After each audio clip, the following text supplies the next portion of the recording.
सर्वेभ्यो नमो नमः। Learn Sanskrit YouTube channel में मैं आदित्य आप सबका स्वागत करती हूँ। आज का विषय है संधि। आज हम संधि के बारे में चर्चा करेंगे।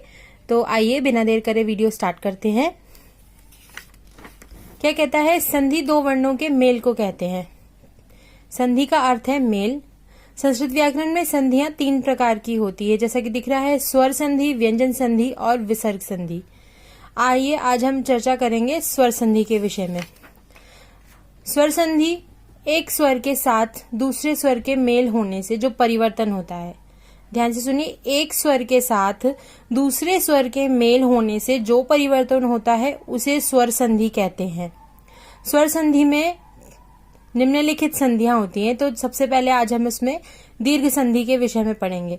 दीर्घ संधि का नियम है कि जब ह्रस्व या दीर्घ के बाद समान ह्रस्व व दीर्घ स्वर आए तो दोनों के स्थान पर दीर्घ हो जाता है। उदाहरण से समझते हैं, जैसे अ के बाद अ हो, यानी कि अ के बाद अ हो तो क्या आएगा? आ आएगा। जैसे मुर प्लस अरी क्या बना? मुरारी। क्योंकि इस मुर के अंदर भी अ है, स्वर है, और इसके अंदर भी अ है, ये दिख रहा है आपको। अब इसको मेल करेंगे तो ये आ हो जाएगा। तो ये दीर्घ संधि के अंदर ये नियम आता है, पहला नियम। इसी तरह से एक अक्षरम, हिम आचल हिमाचल, आ जाता है। यहाँ आप ध्यान से देखिए, अ आ रहा है, मुरारी, एक अक्षरम, हिमाचल। इसी तरह हिम प्लस अंशु हिमांशु, क्व प्लस अपि क्वापि, श प्लस अंक शशांक। तो ये था दीर्घ संधि का एक नियम का उदाहरण। आगे और उदाहरण देखते हैं। क्या कहता है कि अह्रस्व यानी छोटा, अह्रस्व अर्थात छोटा, और दीर्घ मतलब बड़ा। आ दीर्घ हो तो क्या आएगा? अ। यानी कि अभी हमने क्या पढ़ा था? अगर दो ह्रस्व होंगे यानी कि दो अ और अ होंगे तो भी आ आएगा। अब क्या कह रहा है कि अगर एक अ और एक दीर्घ होता है तब भी आ ही होता है। जैसे रत्न प्लस आकार रत्नाकार, ठीक। देव प्लस आलय देवालय। और क्या कहता है कि अ के बाद ह्रस्व हो तो दोनों के स्थान पर आ होता है। अभी क्या था कि पहला ह्रस्व है, दूसरा दीर्घ है। अब क्या है कि पहला दीर्घ है, दूसरा ह्रस्व है, तब भी आ होगा। क्या बनेगा? विद्यार्थी विद्यार्थी, लता अपि लतापि। उसके बाद है आ यानी दीर्घ है, और उसके बाद दोनों ही दीर्घ है, यानी यहाँ पे दोनों दीर्घ है। दोनों दीर्घ होंगे तब भी आ ही आएगा, बड़ा आ यानी दीर्घ। यहाँ क्या लिखा है? दया आनंद। दया आनंद के अंदर आप देख रहे हैं, यहाँ पे भी अ है, यहाँ पे भी आ है, और यहाँ पे भी आ ही आएगा। ये आएगा आ यानी कि दया आनंद। विद्या प्लस आलय विद्यालय। अब अगला नियम है ई यानी ह्रस्व के बाद ई ह्रस्व हो के स्थान पर दीर्घ हो जाता है।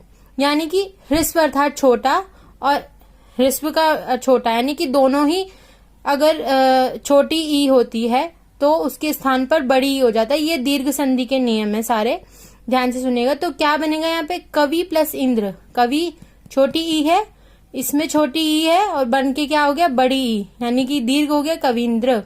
अति प्लस ईव अतीव।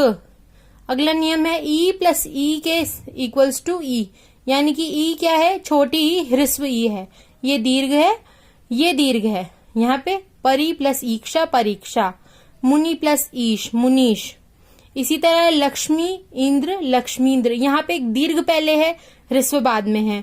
यहाँ ह्रस्व पहले है, दीर्घ बाद में है। यहाँ दोनों ही ह्रस्व है। यहाँ पे हमने देखा था कि दोनों ही हमारे दीर्घ हैं, ठीक है। अगला उदाहरण देखते हैं। अब क्या कहता है कि दोनों ही अगर दीर्घ होते हैं, जैसे बड़ी ई इक्वल्स टू बड़ी ई, यानी कि दीर्घ ई और दीर्घ ई, क्या बनेगा? मही और ईशः महीशः, ठीक। श्री प्लस ईशः श्रीशः। इसी तरह ऊ का उदाहरण देखेंगे। ऊ प्लस ऊ सूक्ति, भानुदय भानुदय। यहाँ क्या है? ह्रस्व दीर्घ दीर्घ, लघु ऊर्मिः लघूर्मिः, विधु ऊर्ध्वम विधूर्ध्वम।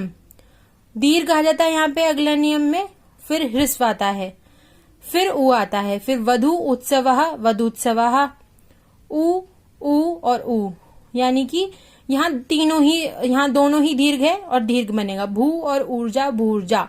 री री बड़ी री बन जाता है, यानी कि दीर्घ आ जाता है, छोटी है दोनों। ह्रस्व ह्रस्व इक्वल्स टू दीर्घ। पितृ ऋणम पितृणम, मातृ ऋणम मातृणम। तो आज के उदाहरण थे दीर्घ संधि के उदाहरण। फिर मिलेंगे नेक्स्ट वीडियो में अगली संधि के साथ में। तब तक चैनल को लाइक करें, सब्सक्राइब करें और शेयर करें। Thank you.